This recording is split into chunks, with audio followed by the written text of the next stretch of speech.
नाबार्ड ने state credit seminar में प्रदेश के लिए 27,160 करोड़ रुपए के संभावित ऋण का प्रस्तुत किया आकलन। किसानों की आय दुगनी करने को लेकर भी हुई चर्चा। ब्रिटेन से उत्तराखंड पहुंचे 5 लोगों में कोरोना संक्रमण की पुष्टि। स्वास्थ्य विभाग ऐसे सभी लोगों को ट्रेस कर रहा है सैंपलिंग। दिल्ली एम्स में उपचार करा रहे मुख्यमंत्री के स्वास्थ्य में हो रहा है सुधार। नैनीताल जिले के हल्द्वानी में देश का पहला पॉलिनेटर पार्क बनकर हुआ तैयार। पार्क में मधुमक्खियों से लेकर विभिन्न पक्षियों की करीब 40 प्रजातियां हो सकेंगी संरक्षित।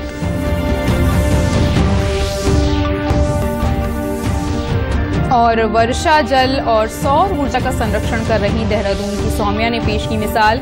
जैविक कचरे से बना रही कंपोस्ट, ऑर्गेनिक खेती का भी दे रही संदेश।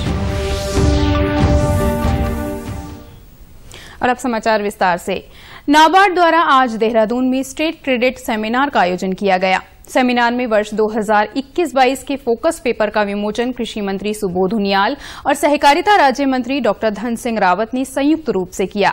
इस फोकस पेपर में राज्य में संभावित ऋण के आकलन का विवरण दिया गया।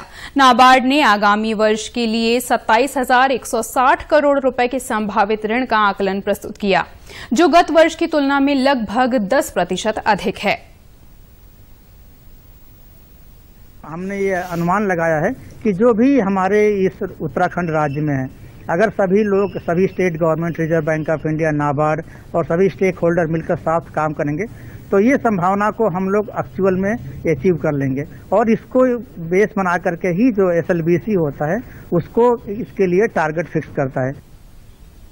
वहीं कृषि मंत्री सुबोध उनियाल ने कहा कि सरकार पहाड़ी जिलों में छोटी जोत के कारण किसानों को होने वाली समस्याओं को दूर करने का प्रयास कर रही है। उन्होंने बताया कि मंडी क्षेत्र के विस्तार और सुविधाओं को लेकर सरकार नाबार्ड का सहयोग ले रही है।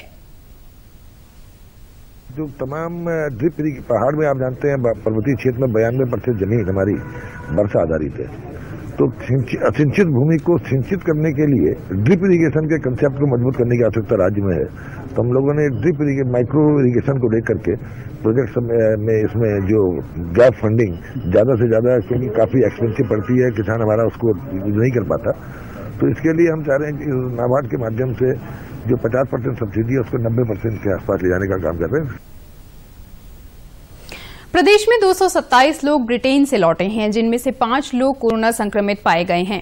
स्वास्थ्य विभाग ब्रिटेन से आए लोगों को ट्रेस कर सैंपलिंग कर रहा है। स्वास्थ्य विभाग के अनुसार ऐसे लोगों को आइसोलेट किया जा रहा है। 227 लोग आए हैं, उनको चिन्हित कर दिया गया है IDSP की टीम के द्वारा, और 13 के 13 जनपदों में भी इंफॉर्मेशन दे दी गई है बाय मेल, और उन जनपदों के द्वारा भी उनको ट्रेस आउट कर लिया गया है, और वो बिल्कुल स्ट्रिक्ट हमारे सुपरविजन में हैं और हमारी नॉलेज में हैं, और हम उनको मॉनिटर कर रहे हैं। वहीं मुख्यमंत्री त्रिवेंद्र सिंह रावत दिल्ली एम्स में भर्ती हैं। सहकारिता राज्य मंत्री डॉक्टर धन सिंह रावत ने बताया कि मुख्यमंत्री का स्वास्थ्य अब ठीक है। आज प्रदेश के कुछ वरिष्ठ मंत्री दिल्ली एम्स के लिए भी रवाना हुए। देखिए, मैंने एम्स के डायरेक्टर से भी बात की है, मुख्यमंत्री जी से भी बात हुई है और उनके PRO से भी बात हुई है। वो बिल्कुल स्वस्थ हैं और रूटीन जो चेकअप हो रहा है आज पूरा चेकअप हो जाएगा। और मैं पूरे प्रदेश की जनता से कहना चाहता हूं कि घबराने की कोई जरूरत नहीं है, और 2-3 दिन में मुख्यमंत्री जी हमारे स्वस्थ होकर हमारे बीच में आ जाएंगे। तो आप भी दिल्ली जा रही हैं? और आज मैं भी खुद दिल्ली जा रहा हूं, एक बार माननीय मुख्यमंत्री जी का स्वास्थ्य। इस बीच प्रदेश में आज कोरोना के 317 नए मामले सामने आए हैं। वहीं एक्टिव मामलों की संख्या 5,256 हो गई है। प्रदेश में अब तक 1,495 कोरोना संक्रमित मरीजों की मृत्यु हो चुकी है।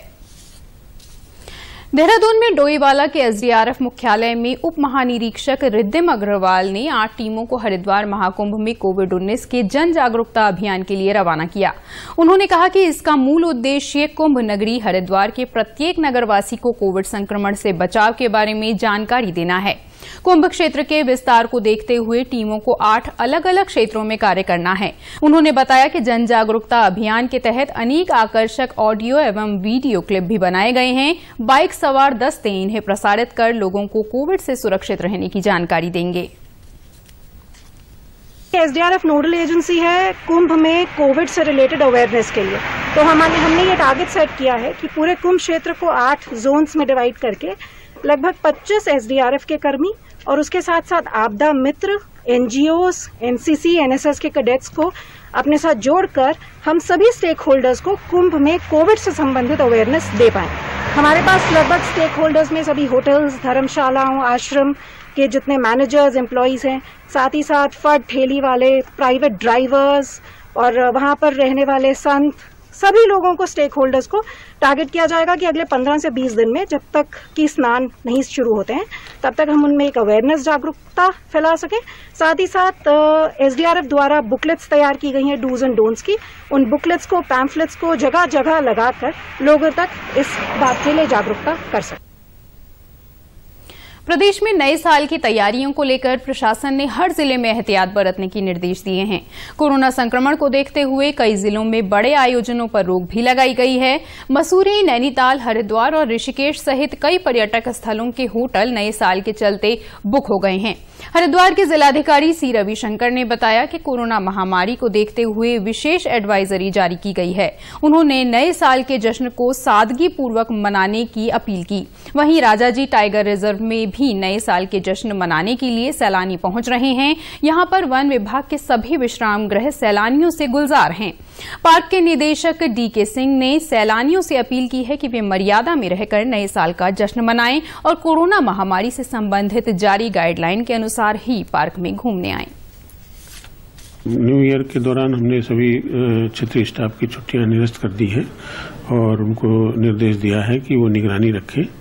और हमने जो हमारा पश्चिमी क्षेत्र का जो बॉर्डर है, जो उत्तर प्रदेश से लगता है, उस बॉर्डर पे हमने 4 मूविंग टीमें तैनात कर रखी हैं। 4 गाड़ियां हमने अलग से उनको किराए पे रखा है और उसमें अलग व्यक्तियों को रखा गया है, स्पेशली इसी दौरान गश्त के लिए।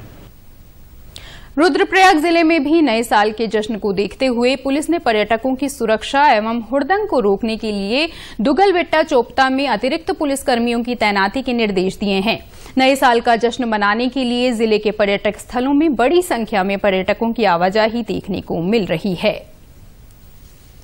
न्यू ईयर पे चोपता, दुगलबेट्टा, बनियाकुंड एरिया में जो कैंप्स है, यहाँ पे काफी सारे लोग बाहर से आते हैं। तो इसके लिए जो ऊखीमठ थाना इस क्षेत्र को देखता है, वहाँ पे अतिरिक्त फोर्स दी गई है और रिकवरी वैन, क्रेन की व्यवस्था की गई अलग से। और इन केस वेदर फोरकास्ट ऐसा आता है कि स्नोफॉल वगैरह होती है, तो उसके लिए जो गाड़ी में टायर में जो चेन लगती है, उसकी अतिरिक्त व्यवस्था की गई है। नैनीताल जिले के हल्द्वानी में देश का पहला पॉलिनेटर पार्क बनकर तैयार हो चुका है। वन अनुसंधान केंद्र के निदेशक संजीव चतुर्वेदी ने आज इस पार्क का उद्घाटन किया। करीब 4 एकड़ में बने इस पॉलिनेटर पार्क में मधुमक्खियों से लेकर विभिन्न पक्षियों की करीब 40 प्रजातियां संरक्षित हो सकेंगी। श्री चतुर्वेदी ने बताया कि इस पार्क के अंदर पॉलिनेटर का वातावरण विकसित किया गया है। पौधों के पनपने में परागण का विशेष महत्व होता है। उन्होंने कहा कि मधुमक्खी, तितली और चिड़िया परागण कर जंगल को बढ़ाने का काम करती हैं। यहां कई प्रकार के पेड़ भी लगाए गए हैं।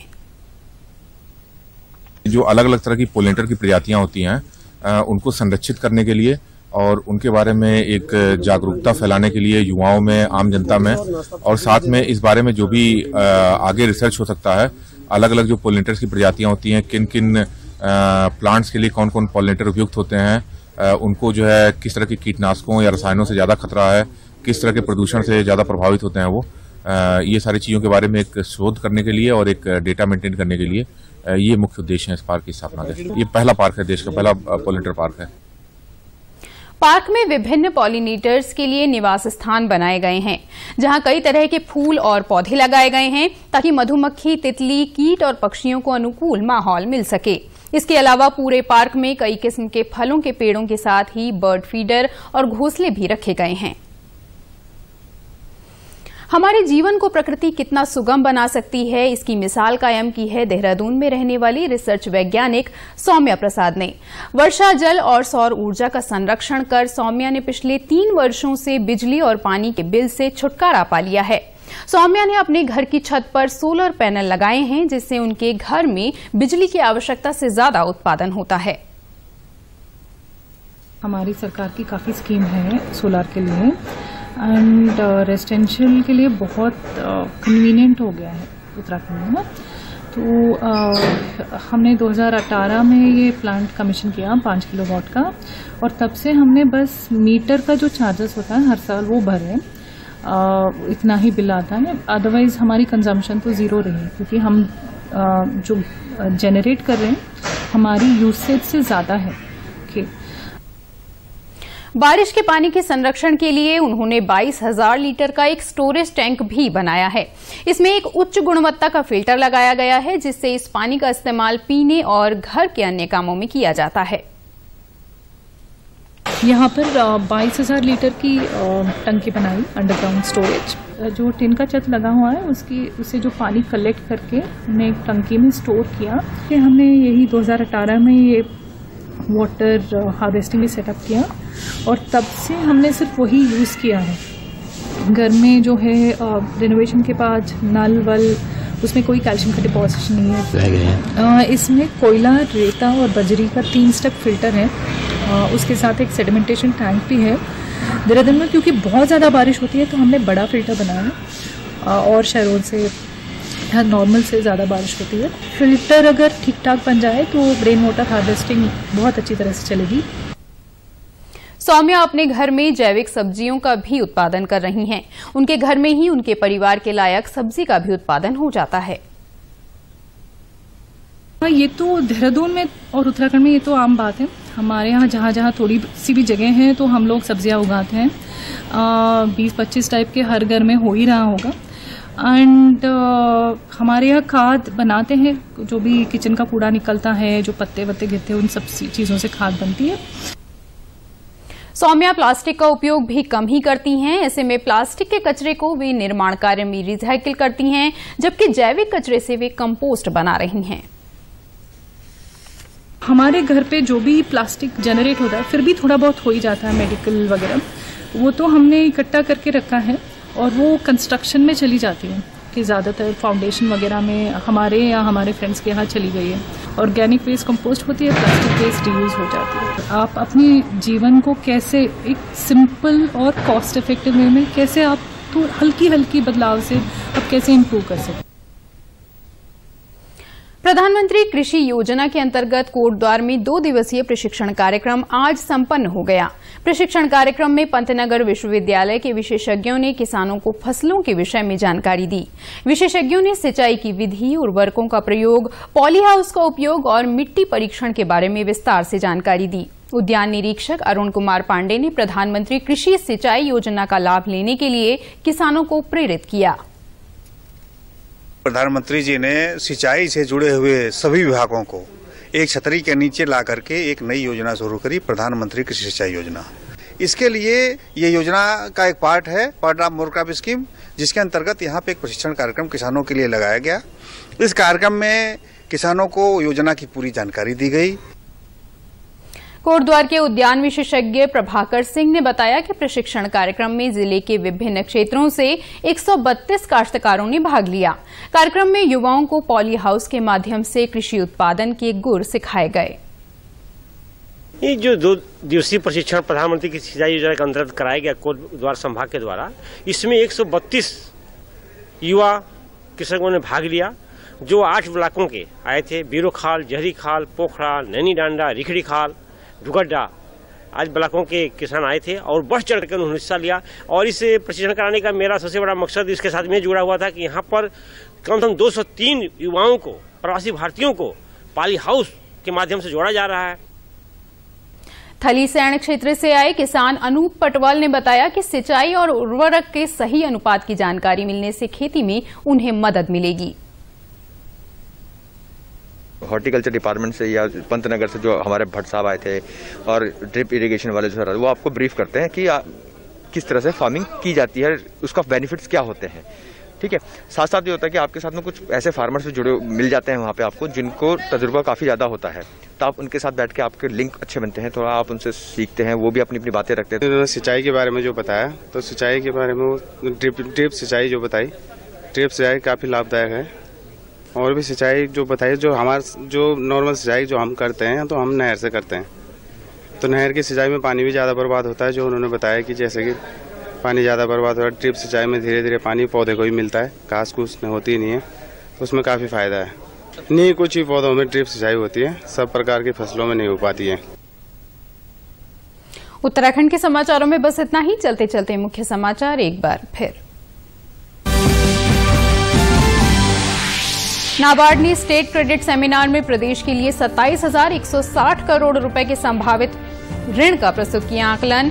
किसानों की आय दोगुनी करने को लेकर भी हुई चर्चा।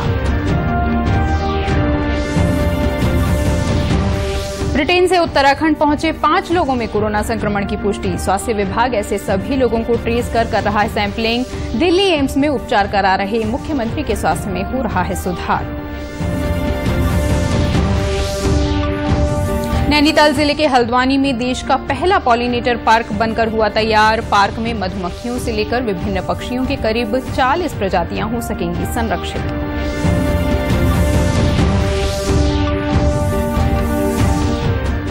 और वर्षा जल और सौर ऊर्जा का संरक्षण कर रही देहरादून की सौम्या ने पेश की मिसाल। जैविक कचरे से बना रही कंपोस्ट, ऑर्गेनिक खेती की भी दे रही मिसाल।